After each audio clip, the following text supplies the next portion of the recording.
미국 대선에 대한 이야기 조금 더 해보도록 하겠습니다. 오늘 미국의 밤은 운명의 밤이 될 것 같습니다. 많은 트레이더들이 지금 커피 한 잔과 함께 야근할 준비를 하고 있다고 하는데요. 새벽 2시면 새벽 2시, 새벽 3시면 새벽 3시, 언제까지든 기다릴 태세를 갖추고 있습니다. 그만큼 누가 당선되는지 그 윤곽이 드러나면 시장이 빠르게 움직일 수 있기 때문이겠죠. 운명의 밤, 우리는 어떤 것에 주목을 해야 할까요? 한번 살펴보시죠. 운명의 밤이라고 할 수 있는 이유는 지금까지도 계속해서 초박빙의 대선 승부, 대선 구도가 이어졌기 때문입니다. 가장 최근에 진행된 게 바로 MBC의 여론조사가 되겠는데요. 11월 여론조사 결과를 보면 민주당 지지 49%, 공화당 지지 49%로 동률을 이뤘습니다. 한때 해리스 후보가 잘 나가고 있었지만 살짝 밀리는 듯 하다가 다시금 또 동률을 이뤄내는 모습들, 그만큼 힘든 싸움이 이어지고 있음을 확인할 수도 있죠. 그리고 MBC 외에 다른 기타 여론조사까지 모두 다 종합해서 집계한 리얼 클리어 폴리틱스의 여론조사를 보시면요. 트럼프 48.5%, 해리스 48.4%, 그 격차가 겨우 0.1%포인트입니다. 그만큼 박빙의 승부 계속해서 이어지고 있습니다. 또 중요한 건 사전투표율이 역대 최고였다는 점입니다. 우편과 사전투표 건수가 8천만 건이 넘게 진행이 됐는데요. 이 중에서 민주당 지지층의 참여율이 41%, 공화당 지지층의 참여율이 39%였던 것으로 확인이 되고 있습니다. 사실 이 사전투표의 경우 민주당이 훨씬 더 강한 참여율을 보였던 게 과거의 데이터였는데 최근 들어서 공화당 지지층의 참여율도 굉장히 많이 높아졌죠. 이에 따라서 막판 뒤집어지는 그런 반전은 조금 가능성이 낮아지지 않을까 생각을 해볼 수가 있겠습니다. 다만 개표에는 시간이 어느 정도 추가적으로 걸릴 수 있다는 점은 참고하셔야 될 것 같습니다.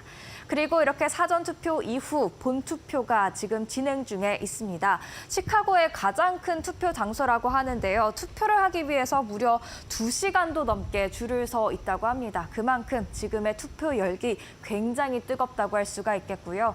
그리고 투표 이미 시작했지만 안 한 곳도 있긴 합니다. 워낙 미국 땅이 넓다 보니 시차가 있기 때문이죠. 일단 동부 지역 쪽에서는 시작을 한 것으로 확인이 되고 있고요. 6일 새벽 1시까지 투표가 모두 종료가 되게 됩니다. 그러니까 우리 시간으로는 내일 오후 3시까지는 계속해서 지켜보셔야 될 것 같습니다. 그렇다면 두 후보는 지금 어디서 무엇을 하고 있을까요? 일단 해리스 민주당 대선 후보부터 보시죠. 워싱턴에서 투표를 진행을 했고요. 그리고 그 자리에서 이런 말을 남겼습니다. 우리 모두는 우리를 갈라놓는 것보다 더 많은 공통점을 갖고 있다. 계속해서 화합, 통합을 강조하고 있는 해리스 후보의 모습을 확인을 할 수가 있었죠. 그리고 지금은 집에서 이제 저녁 식사를 전통적으로 한다고 합니다. 대선 날에는 그렇게 하고 목요인 하워드대에서 개표 방송을 시청할 예정이라고 합니다. 도널드 트럼프 공화당 대선 후보는요. 큰 승리를 거둘 것으로 생각한다. 공정한 선거라면 승복하겠다라는 말까지 남겼는데요. 공정하지 않으면 나 불복하겠다. 역시 이런 논란거리를 조금은 남겨놓는 발언이었습니다. 그리고 현재 플로리다에서 마라라고 리조트에 있다고 하는데요. 여기서 일론 머스크까지 함께 초청해서 개표 방송 지켜본다고 합니다. 그렇다면 이 두 후보 간의 경쟁 속에서 누가 당선되느냐에 따라 미국의 4년이 바뀌게 될 텐데요. 정책들도 한번 살펴보겠습니다. 앞으로의 미국 세금 측면에서 보면요. 트럼프 후보 세금 감면 및 일자리법 연장하면서 계속해서 세제 혜택을 줄 것으로 예상이 되고 있고요. 법인세 낮추겠다라는 이야기 계속하고 있죠. 이렇게 각종 세금 정책으로 인해서 감면되는 규모가 10조 5천억 달러에 이를 것으로 예상된다라는 분석 나와 있습니다. 해리스 후보 측의 세금 관련 이슈들 볼까요? 조건부로 TCJA 연장할 것으로 보이고요. 법인세는 낮추는 게 아니라 높일 것으로 예상이 되고 있습니다. 자본소득세 또한 상향 조정될 것으로 보이죠. 두 후보가 공통적으로 주장하고 있는 내용들 있기는 합니다만 과연 이런 세금 정책들이 어떤 영향을 미치게 될까요? 블룸버그가 분석한 내용들 보도해 드립니다. 블룸버그 차트가 되겠습니다. 미국 부채 아무래도 증가할 것으로 예상이 되고 있습니다. 그리고 해리스가 당선됐을 때의 증가율이 이 정도의 속도라면 트럼프가 당선됐을 경우 부채 증가율은 더 가파를 것으로 예상되고 있습니다. 아무래도 세금을 많이 감면해주고 그 부족분을 관세로 채우면서 인플레나 기타 여러 가지 또 연쇄적인 효과들을 작용할 수 있다 보니까 부채가 더 빠르게 늘 것으로 예상이 되고 있는 것이죠. 성장률과 인플레에 대한 영향도 살펴보실까요? 해리스가 당선될 경우 GDP는 조금 낮아질 수 있겠습니다만 인플레이션은 지금 트럼프가 당선될 경우보다 상승폭이 낮을 것으로 예상이 되고 있습니다. 그만큼 만약 트럼프가 당선된다면 GDP 성장률도 좋겠지만 인플레이션이 다시 반등하는 것도 걱정은 해야 된다라는 해석이 나올 수 있겠습니다. 무역 측면에서는 어떨까요? 트럼프 후보 관세 정책 굉장히 강력하게 주장을 하고 있는데요.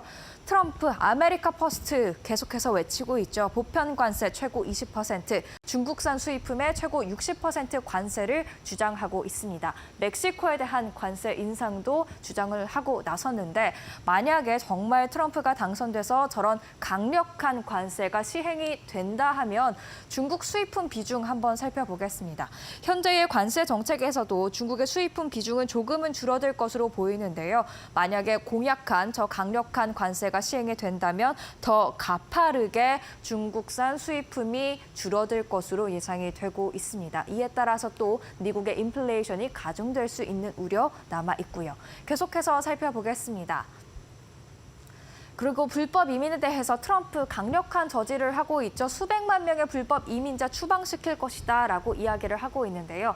불법 이민자, 저임금 노동자로 생각을 해볼 수도 있겠습니다. 이에 따라서 GDP에 영향도 있을 텐데 만약에 국경 셧다운하는 수준에 그친다면 이 정도의 GDP 악영향, 그리고 2020년 이후 불법 이민자 추방한다면 이 정도의 추가적인 GDP의 영향, 모든 불법 이민자를 추방시킨다면 8% 이상의 GDP 영향, 좀 안 좋은 영향이 있을 것으로 예상되고 있습니다.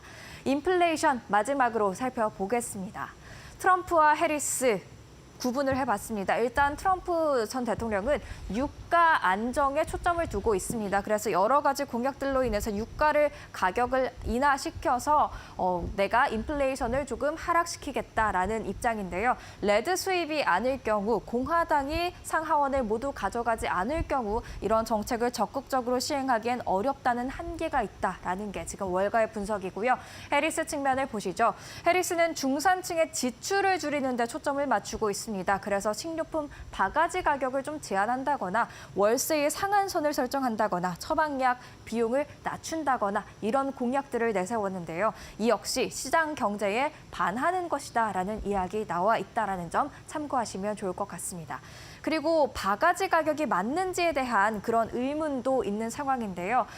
바가지 씌운 악덕 소매업체들이 맞나라는 제목을 달아봤습니다.